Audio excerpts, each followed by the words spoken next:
Pooperton III with another Attack of the Radioactive Thing video.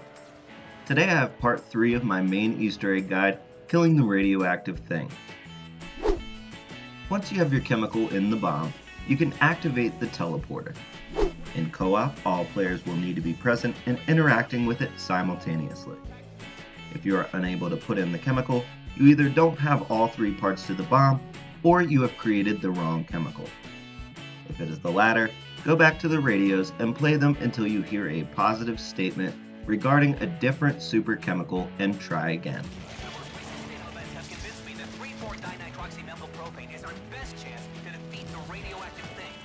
Once you get the chemical in and activate the teleporter, it will charge up. Once fully charged, it will trigger a bit of voice acting from one of the characters announcing it's ready. Looks like the toaster just went ding! Having all players interact a second time will teleport you into the beach area by the stream. You are then on to phase 1 of the boss fight, escorting the bomb. You must escort the bomb all the way down the beach to the shoreline. You do this by being close enough to the bomb itself. The wheels have a telltale squeak when the bomb is moving. As you escort the bomb, the radioactive thing will launch fireballs and krog eggs at you, and zombies will spawn in. Once you reach the shoreline with the bomb, it will launch into the radioactive thing's mouth, and you are on to phase 2, aim for the heart. In this phase, you will use death ray cannons around the beach to hit the thing in the heart 3 times for each player in game.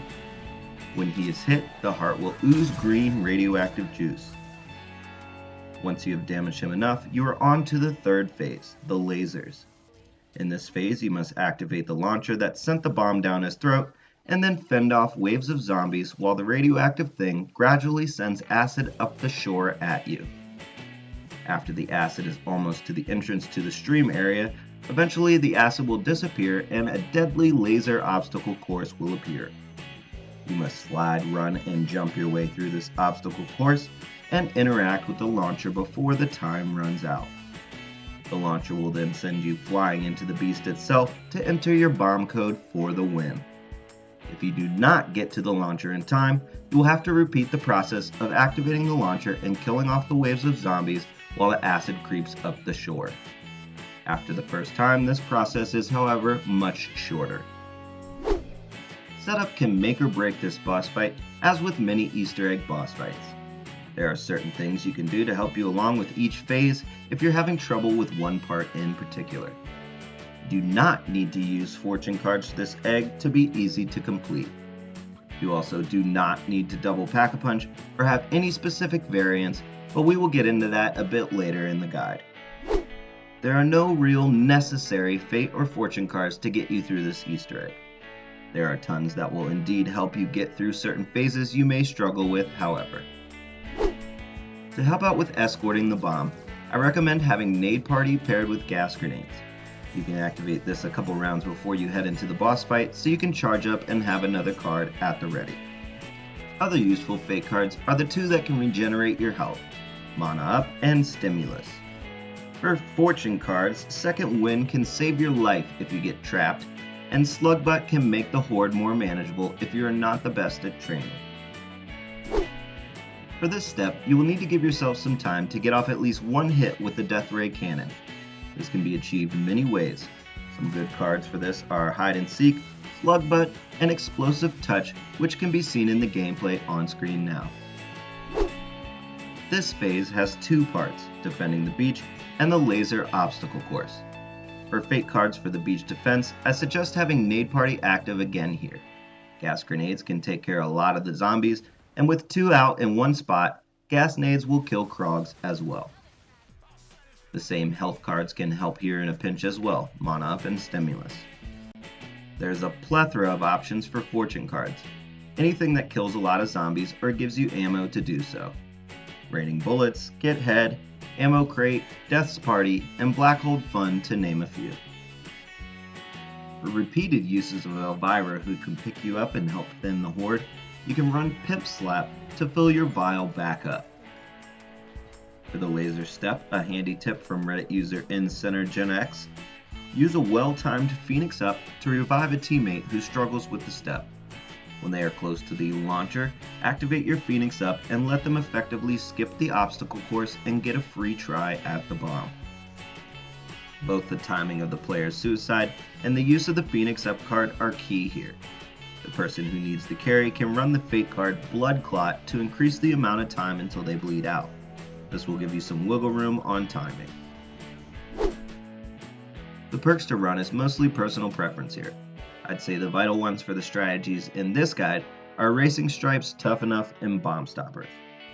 Bomb Stoppers is a must-have for me because it increases explosive damage and will allow you to only have to pack the Kendalls once. Up and Atoms is obviously a must-have in solo, and for the rest of my perks I choose between Bang Bangs, Quickies, and Mule Kick depending on how I'm feeling that day. For weapons, all that is necessary is the Kendalls packed once and the Spartan, the RPG walleye found on the ground by the stream, single packed as well. The Spartan, even unpacked, will damage the radioactive thing during phase 2 after you've gotten the first death ray cannon hit. When packed, it can make this phase a breeze and allow you to keep your head on a swivel for the beach smash attack and stay on the move to keep away from zombies.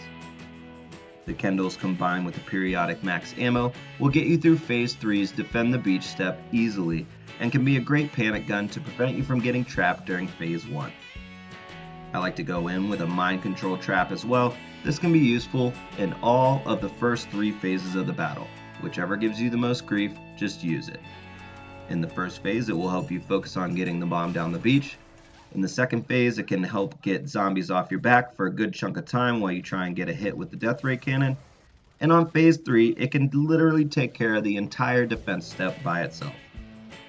As a third weapon, or for another teammate's secondary weapon since you're already packing an RPG, grab either the OSA so you can grab ammo as needed or an LMG with a large clip. These will allow you to destroy Krog eggs out of the sky without wasting valuable Kendall or Spartan ammo, but are not entirely necessary to have. You will also want to have the Cleaver and not the Crowbar. The Cleaver will not only one-hit kill the Krogs, but combined with Pimp Slap, it will refill your Elvira meter, allowing you to call her in more than once. My last tip for weapon setup is to give Elvira the pages from the garage. These pages will grant her a timely torrent melee attack. Once you are all set up, to get the fight started, you must insert your chemical and activate the teleporter. Once the teleporter is charged and you have heard the voiceover stating it's ready, have all players interact at once. Doing this will teleport you and the bomb to the top of the stream. When you get close to the bomb, 2 things will happen. It will start to roll down the beach towards the radioactive thing, and the thing will sense this and launch fireballs and Krogs at the bomb. For the first launch, all the fireballs will land here. You can just come down to the bridge and head back up once the barrage dies down. In co-op, have one guy escort the bomb while the other goes and trains up the zombies. In solo, toss some gas grenades at the entrance to the beach. This will take out the incoming zombies, giving you time to get the bomb to the bridge. Once the bomb is on the bridge, any incoming zombies will need to go all the way around the back way. Once the bomb is across the bridge, blast your way through the entrance to the beach. In solo, keep training your zombies in a nice large arc, slowly escorting the bomb whenever possible while avoiding the zombies and the barrages of fireballs and Krogs. Take your time and take out the Krogs as needed. In co-op, once the bomb is halfway down the beach, switch training.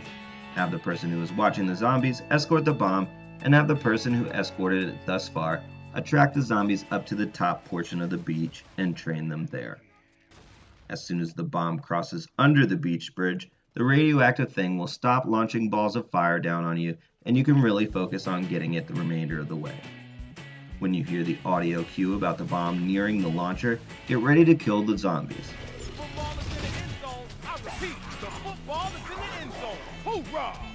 Once the bomb reaches the water, the launcher will fling it at him and he will jump up and eat it whole. As soon as the launcher activates and you hear it, shoot the bomb off, kill them, either with your guns or gas grenades, and then run up to the death ray cannon on the right side of the beach. For this next phase, you must get off 3 critical hits on the radioactive thing for each person in the game. For the first hit, it must be executed during the radioactive thing's laser attack. You can tell he's about to do this attack when he drops his claws down to his sides and the weak spot shows on his chest.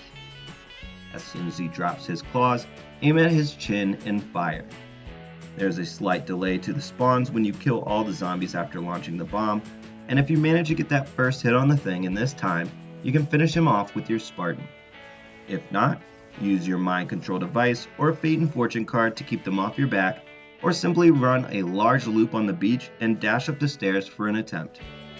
In co-op, have one player train the majority of the zombies on the beach, while one player focuses on getting a direct hit. Be very wary though, during this phase the radioactive thing has a devastating slam attack that can down you instantly. When he is about to do this attack, he will suddenly lift his claws high into the air in whatever direction he is about to pound. In co-op, when you see this, call it out to your teammates. Hit on him, pound to the right. Once you successfully hit him once, the weak spot in his chest will stay lit up and you can start damaging him with the Spartan. You can keep hitting him with the cannons as well, now not just during the laser attack, but I find it easier to simply use the Spartan after the first hit. Once he takes enough damage, he will finish off any attack he is doing and then shudder in pain. He will then stomp forward and the launcher will be interactable, taking you into Phase 3. To begin Phase 3, have all players interact with the launcher. This will start the acid step where you must defend the top of the beach. Before activating the launcher, you may want to call in Elvira and or take advantage of the max ammo by the OSA. When you activate it, the radioactive thing will send his acid up the first portion of the beach and start launching crogs at you, all the while zombies will be spawning in. During this defense, use everything at your disposal and maximize your ammo. This is the last hurrah before you beat the egg, so give it everything you've got. Mind control devices or other traps, gas grenades, Kindles, Spartan, and or your bullet weapons. Bullet weapons can be great for shooting the Krog eggs out of the sky here, but the Kindles and Spartan both make quick work of them once they hit land. Slowly the acid will creep up the beach, and once it is all the way up, you will have just a sliver of beach left to work with. Get ready, the laser obstacle course is coming. When the acid dissipates and the lasers appear, to complete the course untouched, you will need to duck under the first laser, jump the second laser, jump the third laser right into a slide under the fourth laser, then straight into a run under the fifth laser, then at the last second slide fully under the set of 4, then simply jump the last 3 lasers. If you and all your teammates make it to the launcher in time, you are granted a chance to enter the bomb code and defeat the thing.